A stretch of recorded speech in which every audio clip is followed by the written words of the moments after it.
une tout le monde. Allah dit dans le Coran, ne méditent-ils donc pas sur le Coran? Ou y a-t-il des cadenas sur leur cœur? Sourate 47, verset 24. Si nous réfléchissons au verset qui nous dit de méditer sur le Coran, nous pouvons conclure que plus nous contemplons, méditons, découvrons, analysons et recherchons les trésors dans les versets coraniques, plus nos cœurs s'ouvriront pour recevoir la miséricorde, la guidance et l'amour divin. Car, frères et sœurs, le Coran est un océan et nous devons redoubler de réflexion et de méditation sur ce livre. Comme Allah nous le dit, prenons un verset et découvrons ce qu'il signifie pour nous, ce qu'Allah veut que nous fassions à propos de ce verset. Comment cela affecte notre ADN spirituel et social? Comment nous sommes supposés agir, vivre et nous comporter? Quel type d'état nous devrions avoir? Je veux encourager tous les frères, sœurs et à vraiment s'engager avec le Coran dans cette perspective, car le Coran souhaite être engagé, envoyé pour toute l'humanité, et les êtres humains sont des êtres pensants. Ainsi Allah, la réalité divine, le Seigneur de tout ce qui existe, nous dit de nous engager avec sa parole éternelle. Je crois que si nous le faisons et y méditons, nous pourrons vraiment trouver des solutions pour toute la vie, mais particulièrement notre vie spirituelle et nos vies morales et éthiques. Je veux vous donner un exemple. Allez au chapitre 12 du Coran, qui est devenu mon chapitre préféré.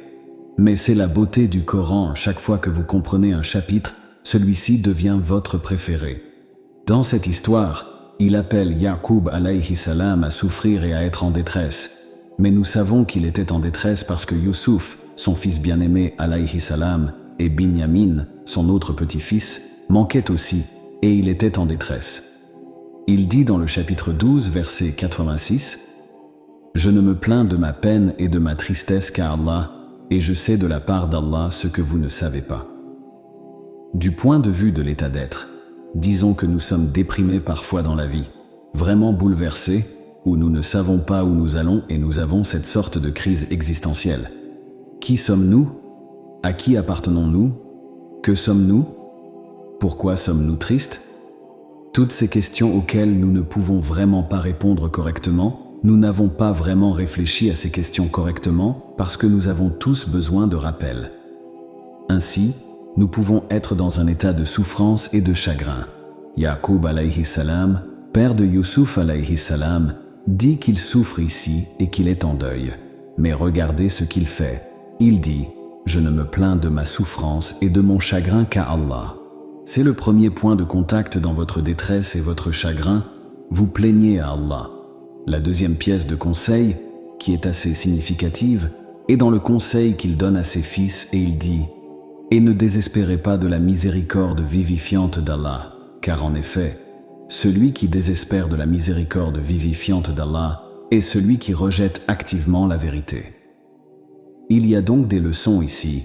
Nous apprenons à gérer le chagrin, la détresse et la dépression, parce que Yaqub alayhi salam était celui qui était en véritable détresse et chagrin parce qu'il aimait tellement Youssouf, il aimait tellement Binyamin et il était vraiment en détresse. Mais regardez ce qu'il fait, il dit « Je me plains seulement à Allah ». C'est donc le premier point de contact lorsque vous êtes en détresse et en chagrin, vous plaignez à Allah.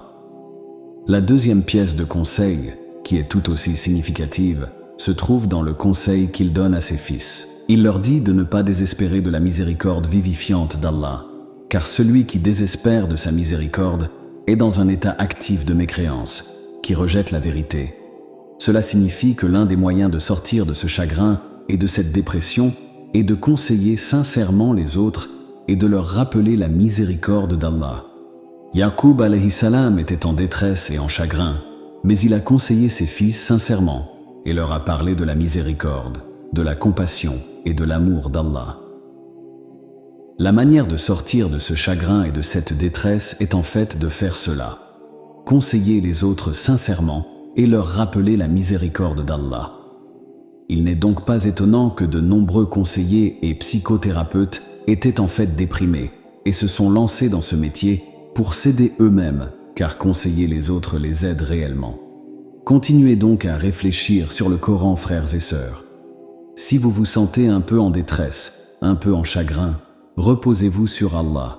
Adressez vos plaintes à Allah seul, car il est le seul à contenir la situation. Deuxièmement, conseillez sincèrement les autres. Troisièmement, rappelez aux autres, sincèrement, la miséricorde vivifiante de votre Seigneur, Allah subhanahu wa ta'ala. Alors que nous arrivons à la fin de cette vidéo, je voudrais prendre un moment pour partager quelque chose de profondément personnel. Chacun de nous porte en lui des histoires, des batailles silencieuses et des rêves qui brillent dans l'obscurité. Je sais que la vie peut parfois sembler une mer agitée, pleine de tempêtes imprévisibles. Mais rappelez-vous, c'est dans l'adversité que notre cœur révèle sa véritable force, et c'est dans nos moments les plus sombres que les petites étincelles d'espoir brillent le plus intensément. Alors, à vous qui regardez, je veux vous dire, gardez courage. Les épreuves d'aujourd'hui ne sont que les récits de demain dont vous serez le fier narrateur. Vous n'êtes pas seul dans cette traversée. Nous partageons ce voyage, soutenu par les liens invisibles de l'humanité qui nous unissent tous. Allahumma inni as'aluka afwa wal afiya fi dunya wal akhirah. Allahumma inni as'aluka al-afwa wal afiya fi dini wa dunyaya wa ahli wa mali. Allahumma astur awrati wa amin rawati.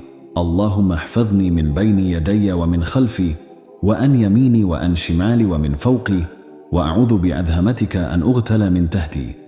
Ô Allah, je te demande pardon et bien-être dans ce monde et dans l'au-delà. Ô Allah, je te demande pardon et bien-être dans ma religion, ma vie mondaine, ma famille et mes biens. Ô Allah, couvre mes faiblesses et apaise mes terreurs. Ô Allah, protège-moi de devant et de derrière, de ma droite et de ma gauche, et d'au-dessus. Et je cherche refuge dans ta grandeur, de peur d'être emporté d'en dessous de moi. N'oubliez pas, dans l'immensité de l'univers, votre lumière est unique. Brillez fort, que la paix et les bénédictions d'Allah soient sur vous.